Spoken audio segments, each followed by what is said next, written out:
All right, after getting lambasted for having nothing on her schedule except for a CNN town hall, I'm sure that was going to be original too, Kamala Harris gave some brief remarks earlier this afternoon.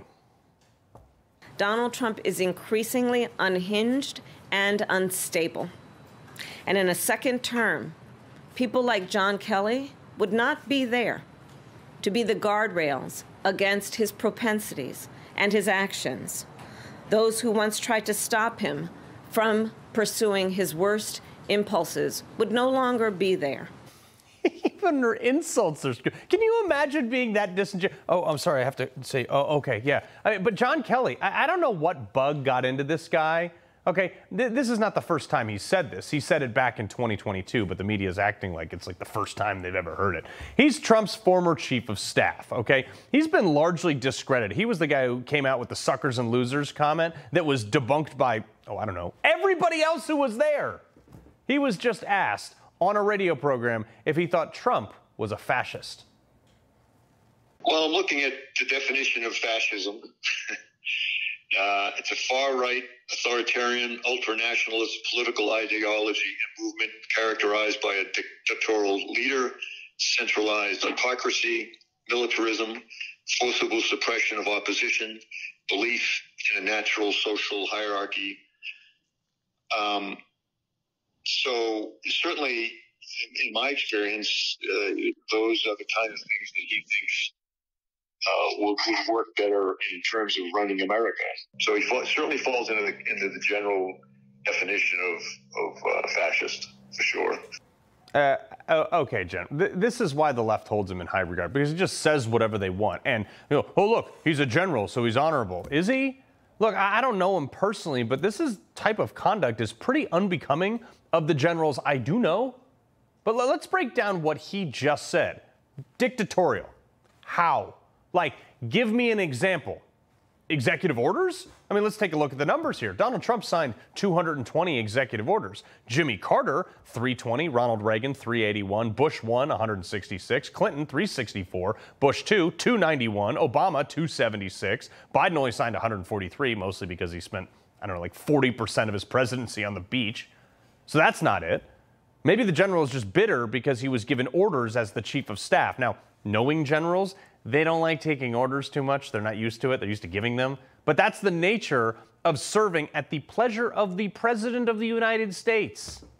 He mentioned centralized power. Again, examples, Mr. Kelly, seeing how one of Trump's signature missions was giving the power back to the states. You know, the whole 10th Amendment thing, i.e. appointing justices that overturned Roe v. Wade. That was literally centralized unconstitutional power that Trump undid. Kelly brought up militarization. Oh, really? You mean the guy who got us out of wars? And then there was this little fact that the current administration, Biden-Harris, the woman running against Donald Trump, just issued a lethal force decree or memorandum on American citizens on American soil by the military. Well, we covered this a few weeks ago when it came out. Here are the DOD guidelines themselves. If you don't believe me, read it right there. Astonishing. John Kelly didn't mention anything concerning that at all. That is why I don't take him seriously. Oh, this was actually my favorite in that little bit. Forceful suppression of opposition, Mr. Kelly said. Again, examples. Why? Because he called out fake news? Because Trump got tired of people like CNN lying about him, like they did with the Russian dossier and any number of other garbage pieces they wrote. He never yanked someone's broadcast license. He never censored anyone. He certainly voiced his frustrations with it, but he never took anybody's license. Unlike this administration, censoring factual, calling up social media companies and having them censor factual COVID data. He had, this administration had Trump allies raided, their homes raided, illegally raiding Mar-a-Lago, by the way, by a found to be illegally appointed prosecutor. Hell, Obama spied on the AP. He and Hillary also spied on Trump himself and the campaign. But yeah, Trump's the bad guy, John Kelly. Here's a question, John, if you're ever so virtuous. Why did you stay in his administration as long as you did? Why didn't you resign in protest, huh? You got fired. Oh, right, because I don't think he actually believes what he's saying. He's just using it to get his 5 minutes of fame and to get back at the man who fired him for being bad at his job. Unbelievable. Never thought I'd talk about this with someone like John Kelly, but here I am. And since we're on the topic of you calling people fascists, where are you at on this? On the fact that Biden, who still holds the nuclear codes, by the way, wants Trump locked up. Thinks he has a right under the Supreme Court ruling on immunity to be able, if need be, if it was the case, to actually eliminate, physically eliminate, shoot, kill someone who he believes to be a threat to him. I mean, so I know this sounds bizarre. It sounds like if I said this 5 years ago, you'd lock me up. We got to lock him up. Politically lock him up. Oops, politically. No, yeah, except that his administration literally authorized the U.S. military to shoot people should they need be. Nowhere. No liberal media is calling this out. In fact, ABC practically salivating like I do over a plate of buffalo wings after 12 hours of not eating over John Kelly and Liz Cheney as their next heroes. Not to mention praising everyone else Trump had to fire too. Let's go back to those comments from retired General John Kelly. One of the things you've reported in your books, I reported in my book as well, we've seen it again today, some of the most damning critiques of Donald Trump's character and competence come from those who serve in these top national security positions. Look at all these people, highly respected people who work for him. They now hate him. Well, first off, George, you hated those people when they were working for Donald Trump, just like you hated Liz Cheney, Cassidy Hutchinson, Adam Kinzinger, until they sold their soul and their dignity to the Democrat Party. In Liz Cheney's case, she had to lose a primary by like 40 points before you guys would embrace her. That's a great qualification, George.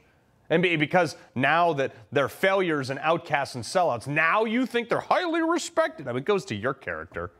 George Stephanopoulos praised people like Mike Pence, Mark Milley, Bob Barr, and tons of others solely for disparaging Trump. You know why they hate Trump now, these people that were fired? Because Trump had standards, and he was tired of taking the high road. Democrats are just punching him all the time, hitting him over the head with a chair, and they're worried about the rules. Trump wanted to do the same thing to Democrats that they were doing to him.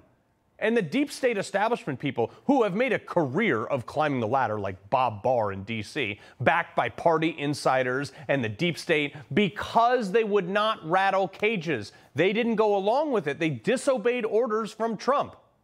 And Trump wanted them to deliver his agenda, the agenda that he got elected on as promised to the American people. And when they didn't do it, Trump tossed him out with the bathwater.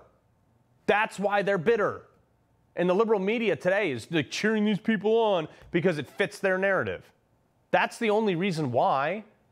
But if the left is going to report on the feelings of disgruntled employees, let's go ahead and talk about some of those. Let's talk about the fact that over 90% of Kamala Harris's office has left in under 3 years. She has the highest turnover rate because what is described by many as a toxic office culture. For things like demanding that her staff stand at attention in the morning and greet her as, "Good morning, General." She blames lower staffers all the time for her failures. We saw this recently with her just berating, long phone calls, screaming at her campaign manager for the fact that Kamala is slipping in the polling in PA. Many of these staffers have claimed that Harris does not prepare at all for events, but ABC, they won't give those people any time of day. This is my problem with this group. Not only are they wrong about almost everything, everywhere, but they just state an opinion and no facts to back it up. Here's the reality. If Donald Trump was going to be some fascist dictator, he would have done it in the first 4 years. Just like if Kamala Harris was going to fix anything, she would have done it in her 4 years. He loves the Constitution. He fights for what's right. He hates the bad guys.